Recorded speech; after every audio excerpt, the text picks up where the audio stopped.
మీ అభిరుచికి తగ్గ సరికొత్త డిజైన్స్ తో వస్తుంది మర్రి గోల్డెన్ డైమండ్స్. ఏప్రిల్ 12న విక్టరీ వెంకటేష్ గారి చేతుల మీదుగా గొప్ప ప్రారంభం. నమస్కారం, వెల్కమ్ టు ఐ డ్రీమ్. నేను మీ ఝాన్సీ. ప్రస్తుతం మనతో ప్రముఖ ఆధ్యాత్మికవేత్త, ప్రముఖ జ్యోతిష్య పండితులు రుక్మన్ గంధరావు గారు ఉన్నారు. ఈరోజు కొన్ని మంచి విషయాలు ఆయన అడిగి తెలుసుకుందాం. నమస్కారం గురుగారు. నమస్కారం. మాతృదేవోభవ, పితృదేవోభవ, ఆచార్య దేవోభవ. గురుగారు, ఒక్కొక్కసారి మన ఇంట్లో కాస్త ఏదో మంచిగా హెల్త్ బాగాలేదని ఫీల్ అవుతూ ఉంటాము, లేకపోతే ఏదైనా పనులు ముందుకెళ్ళలేదు అని ఫీల్ అవుతూ ఉంటాము. అంటే ఏ పని చేస్తున్నా కానీ ఈ పని ముందుకెళ్ళట్లేదు, సగంలోనే ఆగిపోతుంది, ఏవో ఒక ఆటంకాలు వస్తున్నాయి అని చెప్తూ ఉంటారు. అయితే మన ఇంట్లో ఏదైనా నెగిటివ్ ఎనర్జీ లేదా దరిద్ర దేవత ఉంది అంటూ ఉంటారు. మరి అలాంటిది ఉన్నప్పుడు మనం అది అసలు ఉంది నెగిటివ్ ఎనర్జీ అనేది తెలుసుకోవడం ఎలాగా? నెగిటివ్ ఎనర్జీ కాకపోయినా కానీ ఇట్లా ఏవైనా అన్ని పనులకు ఆటంకం కలుగుతున్నప్పుడు ఆ ఇంట్లో ఏదైనా పూజలు చేసుకోవచ్చా, లేకపోతే ఈ సిచ్యువేషన్ నుంచి బయటపడడం ఎలాగా? సాధారణంగా ప్రపంచము ఒక ఇల్లు అనుకుంటే మన భారతదేశము పూజ గది. ఇది సంస్కృతి సాంప్రదాయాలు నిత్యము పరిడవిల్లుతున్నటువంటి ఒక కర్మభూమి, దైవభూమి, జ్ఞానభూమి.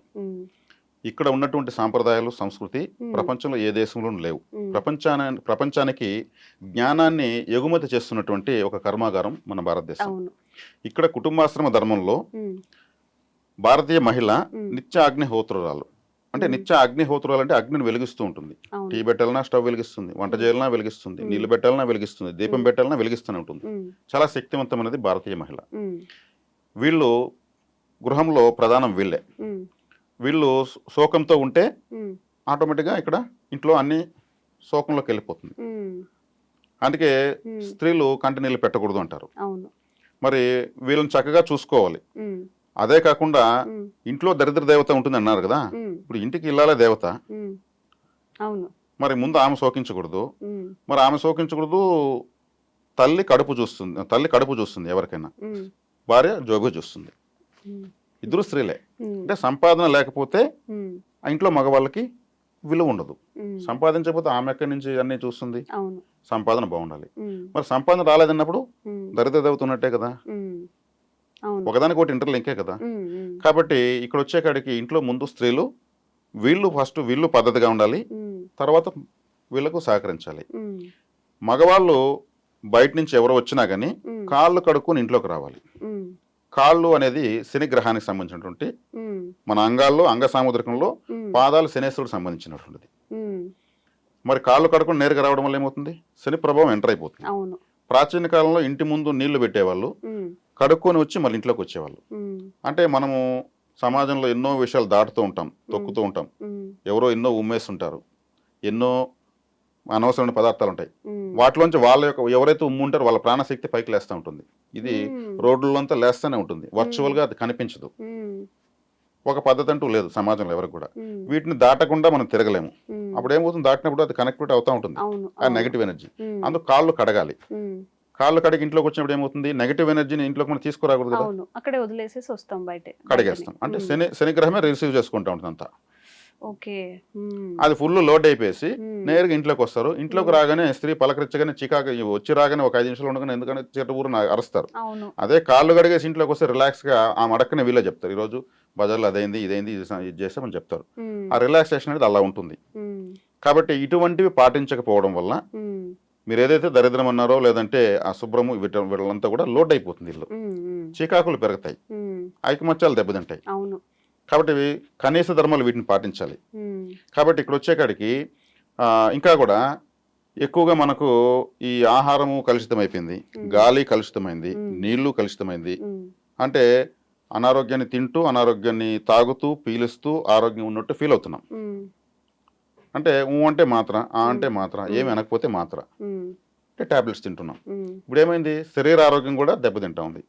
అంటే ఆరోగ్యమే మహాభాగ్యం. మహాభాగ్యం అంటే ఆరోగ్యమే. ఆరోగ్యాలు కూడా క్షీణిస్తున్నాయి. ఇప్పుడు అందరూ అనారోగ్యాలతో బాధపడుతుండడం, ఇల్లంతా కూడా నా టాబ్లెట్ ఇది, నీ టాబ్లెట్ అది, నా కోర్స్ అయిపోయింది అంటుంటే మరి అక్కడ ఎట్లా సౌభాగ్య దేవత ఉంటుంది, దరిద్ర దేవత ఉంటుంది. అంటే ప్రతి గృహం ఇలా రకరకాలుగా వాతావరణాలతో నిండిపోతా ఉంది. మరి దీనికి పరిష్కారం ఏంటి? నాలెడ్జ్ గా ఉండడమే. ఈ తెలివితేటలు, ఈ నాలెడ్జ్ ఉన్నప్పుడు ఆటోమేటిక్ అప్డేట్ అవుతాం. దీన్ని తెలుసుకున్న కనీస ధర్మాలను పాటించడం వల్ల. ఇప్పుడు ఒక రథంలో దేవత ఊరేగింపు వస్తూ ఉంది. దేవత ఊరేగింపు వస్తుంటే రోడ్డు అంతా చెత్త వేస్తారా? లేదు. నీట్గా శుభ్రం చేస్తారు, మనకి ఎంత పనున్నా ఆగి నమస్కారం ముగ్గులేస్తారు, చేసుకొని వెళ్తాం. అవును, అలకుతారు, అవును. చక్కగా అన్నీ చేస్తారు. ఉమ్, ఆ ఊరేగింపుగా దేవత వస్తూ ఉంది, ఉమ్, ఆపోజిట్లో ఆ ఊరిని శుభ్రం చేసి ఉమ్, చెత్తను ఎత్తుకుని ఒక వాహనం ఎదురుగా వస్తుంది, ఉమ్, చెత్త వాహనం ఎదురుగా వస్తుంది, దేవత రథం ఎదురుగా వస్తుంది. ఉమ్. ఇప్పుడు చెత్త వాహనం చూసి ఎవరన్నా అభినందిస్తారా? లేదు. ఎందుకు అభినందించరు? అభినందించాలి కదా. ఆ వాహనమే లేకపోతే ఈ చెత్త అంతా ఎవరు ఎత్తుకుని పోతారు? ఉమ్, అది కూడా రథమే. అవును. ఇదేంది ఇది, దేవుడు వస్తామంటే ఎదురుగా వస్తుంది అనుకుంటారు, అసహించుకుంటారు కదా. అవును, మరి అది ప్రతిరోజు ఆ నగరాన్ని శుభ్రం చేసే ఒక అద్భుతమైన రథం అదే. అవును. ఆ రథాలే లేకపోతే ఒక వారం రోజులు ఉమ్, దాని విలువ తెలుస్తుంది. అవును. అర్థమైందా? ఉమ్, కాబట్టి ఇక్కడ ఆలోచిస్తే ఉమ్, ఒక సంవత్సరానికి ఒక రోజు వచ్చే దేవతకు ఉమ్, ప్రతిరోజు వచ్చేటువంటి రథం చెత్తబండికి ఉమ్, విలువ ఉంది. ఉమ్, ఇక్కడ దరిద్రము అని మనం అన్నాం, కానీ అదే చెత్త ఇంట్లో కూడా మనం పెట్టుకోకూడదు. చెత్త బండిలాగా ఇంట్లో పెట్టుకోకూడదు, ఉమ్, ఓకే. ఉమ్, దేవుడి ఎప్పటికప్పుడు రథం లాగా శుభ్రంగా- పెట్టుకోవాలి. ఉమ్, శుభ్రత చాలా ఇంపార్టెంట్. ఉమ్, కాబట్టి ఈ శుభ్రత మానసిక శుభ్రత, శారీరక శుభ్రత, ఉమ్, పరిసరాల శుభ్రత. ఉమ్, గాంధీ మహాత్ముడు ఆయన ఉన్నప్పుడు ఒకసారి పాఠశాలకు ఉమ్, విజిటింగ్కి వెళ్ళాడంట, ఉమ్, ఒక పాఠశాలను పరిశీలించేదానికి. ఉమ్, గాంధీ మహాత్ముడు శుభ్రంగా పెట్టారు, ఉమ్, ఎప్పుడు లేని క్రమశిక్షణగా ఉన్నారు, ఉమ్, ఉపాధ్యాయులంతా చక్కగా బట్టలు వేసుకుని ఈ రోజు మళ్ళీ మళ్ళీ చూసుకున్నారు. ఉమ్, పిల్లలందరూ చెప్పారు గాంధీ మహాత్ముడు వస్తున్నారు, ఈ రోజు యూనిఫామ్ రావాలి, ఉమ్, ఆయన ఎవరిని అడిగినా సమాధానం తడబడకుండా చెప్పాలి, ఇట్లా ప్రిపరేషన్ అయ్యారు. ఉమ్, ఉమ్, గాంధీ మహాత్ముడు పిల్లలంతా కూర్చొని ఉన్న తర్వాత ఇక్కడ ఎవరు చదువు చెప్పేది అన్నారు. ఉమ్, అందరూ ఆ ఉపాధ్యాయులు ఒకరికొకరు చూసుకున్నారంట. ఉమ్, చదువు చెప్పేవాళ్ళు ఎవరంటే, నేను సోషల్ స్టడీస్, నేను మ్యాథమెటిక్స్, ఉమ్, నేను తెలుగు, నేను సాంస్క్రిట్ ఇలా చెప్తున్నానంట. ఉమ్, అది కాదయ్యా, నేను అడిగి చదువు చెప్పేవాళ్ళు ఎవరు అన్నారంట. ఉమ్, మళ్ళీ అందరూ ముఖాలను చూసుకున్నారు. ఉమ్, మీరు చెప్పేది చదువు కాదు, ఉమ్, క్రమశిక్షణ, శుభ్రత, దేశభక్తి, ఉమ్, వీటిని గురించి బోధించేదానికి ఉపాధ్యాయులు లేడని అడిగాడంట ఆయన.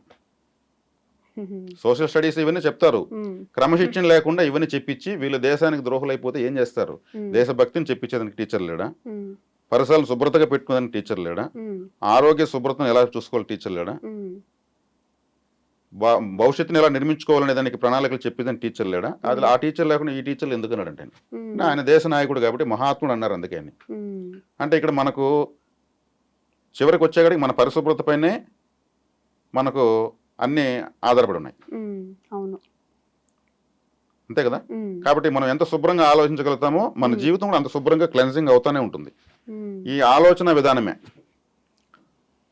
అంటే ఎప్పుడు ప్రశాంతంగా థాట్స్ కానీ, బాగుంటే మన రూట్స్ negatives బాగుంటాయి, కాకుండా పాజిటివ్ థింకింగ్ లో వెళ్ళాలి దానికి అంటారు. అడిక్ట్ అవ్వాలి. ఉమ్, థాట్స్ బాగుంటే రూట్స్ బాగుంటాయి, మ్మ్. రూట్స్ బాగుంటే ఫ్రూట్స్ బాగుంటాయి, ఉమ్, థాట్స్ బాగాలేకపోతే అన్ని డ్యామేజ్ అవుతాయి. ఉమ్. మరి కొంతమంది ఎప్పుడు నెగిటివే అనుకుంటారు, వాళ్ళు ఎంత కష్టపడినా ఏ పని చేస్తున్నా ఇది జరగదేమో ఇది అవ్వదేమో అంటూ ఉంటారు. దానికి కూడా ఇదే కారణం అంటారా? ఖచ్చితంగా అదే కారణం. ఉమ్, వాళ్ళకి ఆ ప్రిపరేషన్ బ్రెయిన్లో దాన్ని తయారు చేసి వదిలేస్తుంటారు ఒక మిషన్ లాగా. ఉమ్, ఉమ్, ఏది ఎక్కువ కోరుకుంటే బ్రెయిన్ అదే తయారు చేస్తుంది. ఉమ్, పెటల్స్, ఎలిమెంటల్స్ అంతా ఉంటాయి, ఉమ్, ఉమ్, అవన్నీ తారుమారు ఉంటాయి. ఉమ్, వాళ్ళు బాధపడడానికి ఎక్కువ ఇష్టపడతారు. ఉమ్, నేను ఒక జోక్ వేస్తాను, ఉమ్, మీరు నవ్వుతారు. ఉమ్. సేమ్ జోక్ మళ్ళీ రెండోసారి వేస్తాను, మొదటిసారి నవ్వునంత నవ్వుతారా? లేదు, మూడోసారి వేస్తాను, మళ్ళీ అంతే నవ్వుతారా? లేదు, అంత నవ్వలేదు. ఐదోసారి వేసేకాడికి విసుగు వచ్చేస్తుంది. అవును, అదే నేను బాధ చెప్తాను మీకు, బాధలు ఉమ్, ఒక గంట సేపు వింటారు.